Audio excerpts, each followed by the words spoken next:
Hello, this is Eddie Mendoza and welcome to Pathways of Hope. Have you ever had such a wonderful experience such that you wish it would last forever? Whether it's a fun vacation of fellowship with your favorite people in a special place somewhere, or a nice, secure, fulfilling job with a perfect team, each one doing his part and enjoying it. And then it's time to go and say goodbye and the all too familiar longing for more. During the last 2 months, I was blessed to have an 8-week vacation in the United States, and I stayed with my two younger brothers, alternating from one house of the brother to another. You know, it's the first time I visited them since 25 years ago. And this was my longest vacation break ever since I started working in my 20s. During those 8 weeks, we had great moments together, especially me just being part of their lives. Yeah. But when it was time to return home, I really wish I didn't have to. And on board the plane on the way home, I felt such a huge vacuum in my heart. And though I was super thankful for this time with them, how I wished I didn't have to go and that this would be the way of life for me from now on. Sana lang. You know that feeling, huh? The feeling that you don't want something so good to end, and yet it does. And on this side of heaven, it has to. Okay? The question is, where does that feeling come from? Where does it come from? That feeling and the desire for good things to last forever. One of my favorite Christian authors, C.S. Lewis, once wrote about this, saying that this feeling, he said, this longing it's not wishful thinking. He says it's actually a sign, a sign that we are creatures oriented toward eternity.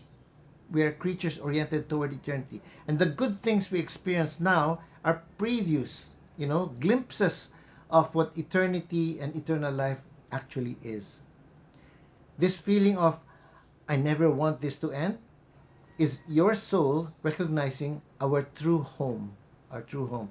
I love it when C.S. Lewis says, it is a sign that we were made for another world. We were made for another world.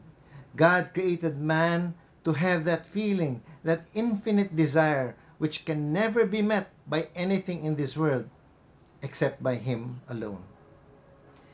And today, we want to reflect on the Bread of Life discourse in John 6, where Jesus meets the crowd in their physical hunger, and they want more of the bread that He multiplied and offered. And this is a teaching moment when Jesus uses their hunger and desire for satisfaction. He talks about the bread that they received and the manna of their ancestors, but it left them longing for more. Jesus essentially says, you are chasing the wrong satisfaction. Not because physical hunger is bad, but because it keeps returning. It never permanently fills you. In contrast, He declares, I am the bread of life, He says. Whoever comes to me will never hunger, and whoever believes in me will never thirst. That's in John 6. Listen to those words, never hunger, never thirst, never. Here, my brothers and sisters, is the answer to the very feeling we're talking about, that longing for something that doesn't run out. My friends, I think that whatever longing for more that we feel after we are temporarily and thankfully feeling blessed by our happy experiences, and then we are momentarily experiencing joy, this feeling is some sort of preparation for that one thing that God has prepared that will satisfy us permanently, as in forever. And Jesus offers Himself to you and to me now, saying that we can have that sense of satisfaction and joy even now through Him if we receive Him in our hearts.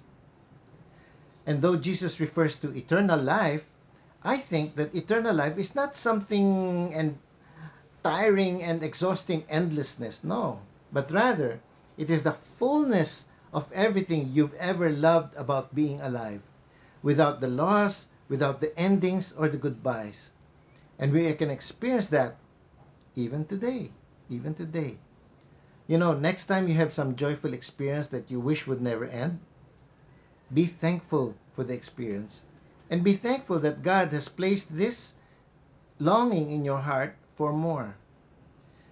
No, I suggest you close your eyes and imagine that Jesus has been there with you, right there, sharing that moment. And that even though your friends may say goodbye and each of you will return to your homes, you know that Jesus will always be with you and He will never leave you alone, making sure that His joy may be in you and remain in you both now and forever. Rejoice in the Lord always, my friends.